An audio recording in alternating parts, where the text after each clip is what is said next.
और मानसूनी बारिश के साथ कोरोना और डेंगू के मरीज भी उत्तराखंड में बढ़ने लग गए हैं। प्रदेश में 6 नए कोरोना संक्रमित मिले हैं। डेंगू के 2 नए मरीज आए हैं सामने। स्वास्थ्य विभाग रोकथाम के प्रयास लगातार कर रहा है।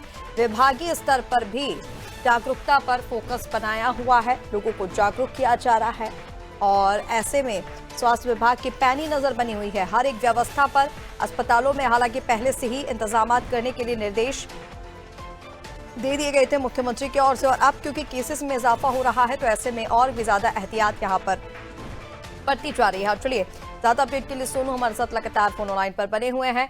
सोनू, मानसूनी बारिश ये है, गर्मी से तो राहत दे दी है लोगों को, लेकिन बीमारियां अपने साथ लेकर आई है। कोरोना और डेंगू के मरीज लगातार अब यहाँ पर बढ़ रहे हैं। क्या व्यवस्थाएं इसको लेकर की जा रही है उत्तराखंड में? देखिए, स्वास्थ्य विभाग ने पहले ही एसओपी जारी की है और लगातार स्वास्थ्य विभाग की टीम जो है वो सतर्कता बरत रही है और यहाँ तक कि जन जागरूकता पर भी फोकस किया जा रहा है, क्योंकि मौसम की चुनौती भी है और ऐसे में नए संक्रमित मरीजों का सामने आना ये कहीं ना कहीं स्वास्थ्य विभाग के लिए एक बड़ी चुनौती साबित हो रहा है। अगर आप कोरोना के मरीजों की अभी तक की संख्या पर गौर करेंगे तो ये आंकड़ा जो है संक्रमित मरीजों का 91 पहुंच गया है। हालांकि कुछ अपने घर में ही क्वारंटीन है। इसके अलावा इसमें कुछ ऐसे भी संक्रमित मरीज हैं जो बाहरी क्षेत्रों से आए थे, जो वापस लौट चुके हैं। इसके अलावा अगर आप डेंगू पर गौर करेंगे तो डेंगू के अभी तक के जो मरीजों की संख्या 97 पहुंच गई। तो आप समझ सकते हैं कि एक तरफ बदलता मौसम का मिजाज और दूसरी तरफ संक्रमित मरीजों की संख्या में इजाफा। कहीं ना कहीं स्वास्थ्य विभाग के अधिकारी जनपद स्तर पर, शासन स्तर पर लगातार सतर्कता बरते हुए हैं और चूंकि पहले ही मुख्यमंत्री, स्वास्थ्य मंत्री और स्वास्थ्य सचिव जो हैं वो दिशा निर्देश जारी कर चुके हैं, तो ऐसे में उम्मीद ये की जा रही है कि जो मौसम से संबंधित मौसम जनित बीमारियों का दायरा बढ़ रहा है इसको भी नियंत्रित किया जाएगा और कोरोना का जो मरीजों का आंकड़ा बढ़ रहा है इसको, और साथ ही साथ जो डेंगू के जो संक्रमित मरीज सामने आ रहे हैं इनकी रोकथाम के जो प्रयास किए जा रहे हैं इसमें स्वास्थ्य विभाग के अधिकारी और कर्मचारी सफल होंगे।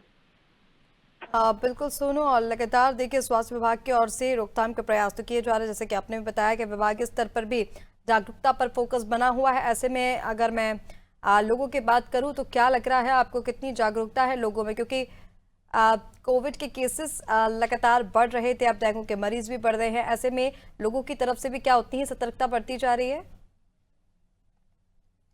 राजधानी सहित अन्य जनपद मुख्यालयों की बात करेंगे या जो मार्केट वाले इलाके हैं, जो भीड़ भाड़ वाले इलाके हैं, अगर आप इन क्षेत्रों पर गौर करेंगे तो जितनी जन जागरूकता एक आम इंसान में होनी चाहिए उस तरह की जन जागरूकता ऋषिका वो हम नहीं देख पा रहे हैं।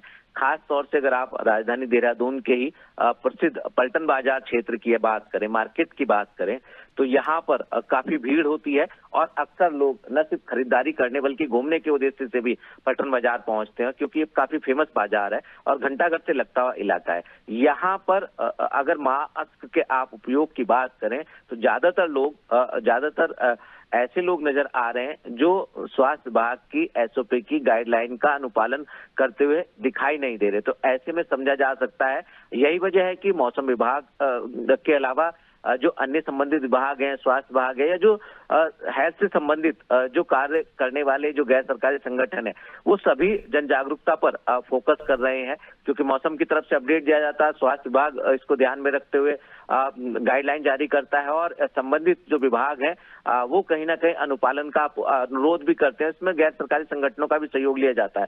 और बावजूद इसके कहीं ना कहीं ये जरूरत महसूस की जा रही है कि जन जागरूकता का दायरा बढ़ाना बहुत ज्यादा आवश्यक है, खास तौर से इस वक्त जो बीमारियों का दायरा बढ़ रहा है। और इसके साथ साथ ही जो आम इंसान है उसको भी नियमों का अनुपालन भी करना होगा और जागरूक भी होने की आवश्यकता है। जागरूकता को लेकर लगातार बात की जा रही है कि अगर केसेस इस तरह से बढ़ रहे हैं तो जागरूकता बेहद जरूरी यहाँ पर हो जाती है। फिलहाल तमाम जानकारी के लिए शुक्रिया आपका।